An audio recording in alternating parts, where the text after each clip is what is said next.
You know that feeling when you explode in anger and immediately regret it. That moment when you watch yourself say things you don't mean, do things you hate, become someone you don't recognize, and afterwards you sit there thinking, I'm better than this. Why do I keep losing control like some kind of emotional child? Here's what nobody tells you about anger. You're not weak. You're not broken. You're just running outdated software in your brain. The same emotional programming that helped your ancestors survive saber-toothed tigers, but is now destroying your relationships, sabotaging your career, and turning you into someone you don't respect. I used to be that guy who would snap at the smallest provocation. Traffic would make me rage. A disagreement with my girlfriend would turn into World War III. I was like an emotional time bomb, and everyone around me was walking on eggshells. I thought I was just passionate or intense. The truth was, I was a slave to my emotions, and my life was falling apart because of it. But here's what changed everything for me. 2,000 years ago, a Roman emperor named Marcus Aurelius faced the exact same struggle. He had the power to execute anyone who annoyed him, yet he chose to master his mind instead. The techniques he developed didn't just make him one of history's greatest leaders. They can give you the emotional control you've been desperately seeking. Today, I'm going to show you exactly why you lose control every time anger hits. What's happening in your brain during those crucial 6 seconds that ruin everything, and the ancient Stoic solution that will make you emotionally bulletproof. This isn't about suppressing your emotions or becoming a robot. This is about becoming the person who stays calm when everyone else is losing their minds. Let me tell you what's really happening when you lose control. In those moments when you feel anger rising, your brain literally gets hijacked. Your amygdala, that ancient alarm system in your head, detects a threat and floods your system with stress hormones. Within 6 seconds, you're operating on pure survival instinct. Here's the kicker. Your prefrontal cortex, the part of your brain responsible for rational thinking, logical decision-making, and impulse control, goes completely offline. You become, quite literally, temporarily insane. You're not thinking clearly because you physically cannot think clearly. Your brain has switched into fight or flight mode, and in that state, you're running on the same programming that helped cavemen fight off predators.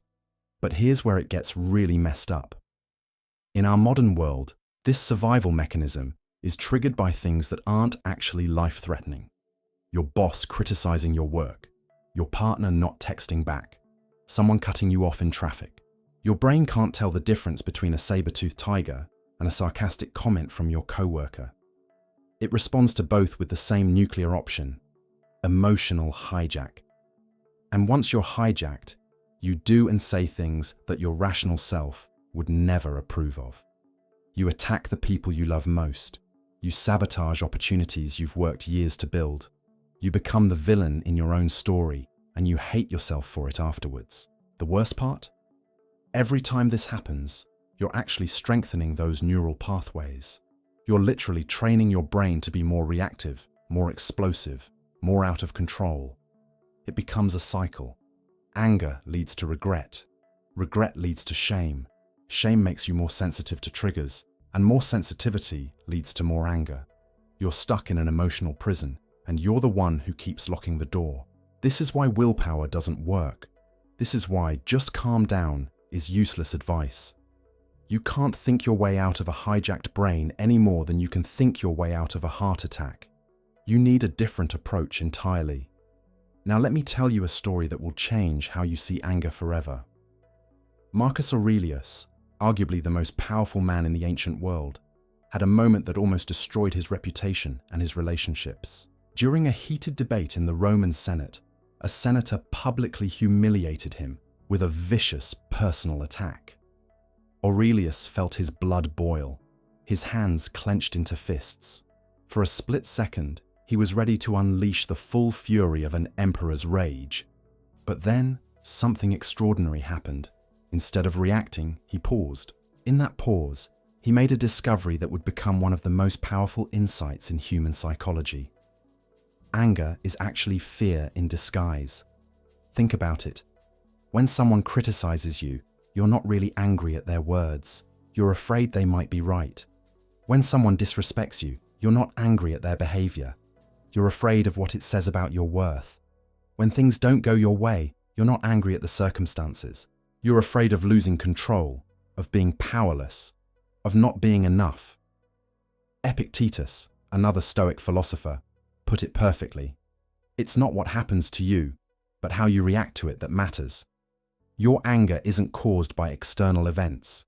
It's caused by your internal interpretation of those events. Someone can cut you off in traffic, and you can choose to see it as a personal attack on your dignity, or you can choose to see it as a distracted human being having a bad day. The traffic is the same. Your experience is completely different. This was revolutionary for me.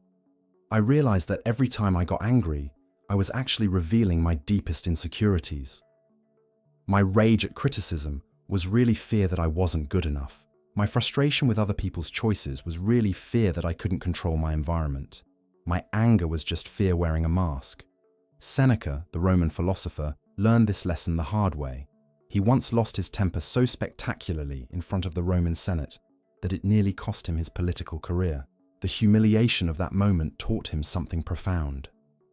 When you lose control of your emotions, you give other people control over your life. Your emotional reactions become their puppet strings. But here's the beautiful thing about this insight. Once you understand that anger is fear, you can address the real issue. Instead of fighting the symptom, you can heal the root cause. Instead of trying to control your anger, you can eliminate the fear that creates it. Now let me give you the practical system that will make you emotionally bulletproof. This isn't theory. This is a battle-tested methodology that has worked for everyone from Roman emperors to modern CEOs. First, you need to understand the dichotomy of control. This is the most powerful mental framework ever developed for emotional management. Everything in your life falls into one of two categories: things you can control and things you cannot control. That's it. Two categories. Things you can control: your thoughts, your choices, your responses, your effort, your preparation, your values. Things you cannot control: other people's opinions, the weather, traffic, the past, the future, other people's choices, whether you get promoted, whether your crush texts you back. Here's the life-changing part. All emotional suffering comes from trying to control things that are outside your control, while neglecting the things that are actually within your control.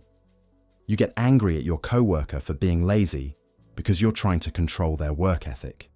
You get frustrated with traffic because you're trying to control external circumstances. You get hurt by someone's opinion because you're trying to control how they see you. But what if, instead of wasting energy on uncontrollable things, you redirected that energy toward what you can actually influence? What if instead of trying to control your coworker's behavior, you controlled your own response to it? What if instead of trying to control traffic, you controlled how you use that time, maybe listening to audiobooks or calling family? What if instead of trying to control other people's opinions, you controlled your own self-worth? The second tool is Marcus Aurelius' 3-second method. When you feel anger rising, you have a 3-second window before the hijack happens. In those 3 seconds, you can change everything. Here's how. First, recognize the early warning signs. Your jaw clenches, your breathing changes, your muscles tense. These are your alert signals. Second, pause. Don't react. Don't speak. Don't move. Just pause. Third, ask yourself one question. Is this within my control or outside my control? If it's outside your control, you let it go. If it's within your control, you choose your response based on your values, not your emotions. This 3-second pause is the difference between being a slave to your impulses and being the master of your destiny. The third tool is the view from above. When something triggers you, mentally zoom out. Imagine looking at the situation from space. Will this matter in 10 years? In 1 year?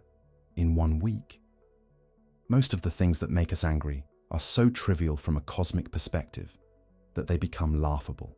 Aurelius used to remind himself that he was just a tiny human on a tiny planet in an infinite universe, and that most of his daily frustrations were absolutely meaningless in the grand scheme of things. Finally, practice Seneca's premeditation. Every morning, spend 5 minutes mentally rehearsing potential triggers. Imagine your boss being unreasonable. Picture your commute being terrible. Visualize someone being rude to you. Then, mentally practice your ideal response. When these situations actually happen, you'll be prepared instead of reactive. Now, let's talk about what happens when you fail. Because you will fail. The old you is going to show up. You're going to lose your temper. You're going to say something you regret. And when that happens, you have two choices. You can beat yourself up and give up on the whole process, or you can treat it as valuable data. Here's what I want you to understand. Emotional mastery isn't about becoming perfect. It's about becoming aware. Every time you catch yourself getting angry, you're actually making progress. You're building the muscle of self-awareness. You're training your brain to recognize patterns. You're developing the skill of emotional intelligence. Create a simple tracking system. When you lose control, write down 3 things. What triggered you?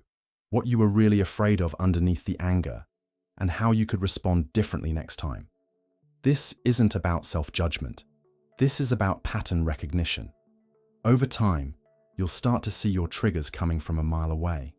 Also, build recovery protocols. When you do explode, have a plan for making it right. Apologize quickly and sincerely. Take responsibility without making excuses. Learn from the incident without dwelling on shame. The fastest way to destroy your progress is to let one moment of weakness convince you that you're hopeless. Remember, every sage was once a beginner. Every master was once a disaster. Marcus Aurelius wasn't born with emotional control. He built it through daily practice, constant failure, and relentless self-improvement. The goal isn't to be perfect. The goal is to be better today than you were yesterday. Here's what I need you to understand. This isn't really about anger management. This is about identity transformation. You're not trying to control your emotions. You're becoming the type of person who doesn't need to control their emotions because they don't get hijacked in the first place. Right now, you probably see yourself as someone who has anger issues, or gets emotional easily, or just can't stay calm. But what if that's not who you are? What if that's just who you've been? What if you could become someone who responds instead of reacts? Someone who stays centered when everyone else is losing their minds? Someone who turns conflicts into conversations and problems into opportunities? This identity shift happens gradually, then suddenly. One day you'll notice that the things that used to trigger you don't even register anymore. You'll find yourself staying calm in situations that would have sent the old you into a rage. People will start commenting on how peaceful you seem, how wise your responses are, how safe they feel around you. But it starts with a decision. Right now, in this moment, you can decide that you're done being a slave to your emotions. You can decide that you're ready to become emotionally bulletproof. You can decide that your reactions will be based on your values, not your feelings. Your first step is simple. For the next 7 days, practice the 3-second pause. That's it. Don't try to overhaul your entire personality. Just work on creating that tiny gap between trigger and response. When you feel anger rising, count to 3 before you react. Don't worry about having the perfect response. Just practice pausing. Here's what will happen. You'll fail sometimes. You'll forget sometimes. But occasionally, you'll catch yourself. You'll pause. You'll choose a better response. And in that moment, you'll realize something incredible. You have more power over your emotions than you ever imagined. The Stoics believed that the highest human achievement wasn't conquering others. It was conquering yourself. They believed that true freedom came not from external circumstances, but from internal mastery. They were right. Your emotions don't have to control your life. Your triggers don't have to define your character. Your past patterns don't have to determine your future responses. You have the power to become emotionally invincible, and it starts with your very next choice. Welcome to the beginning of your transformation. The emperor in you is ready to rule.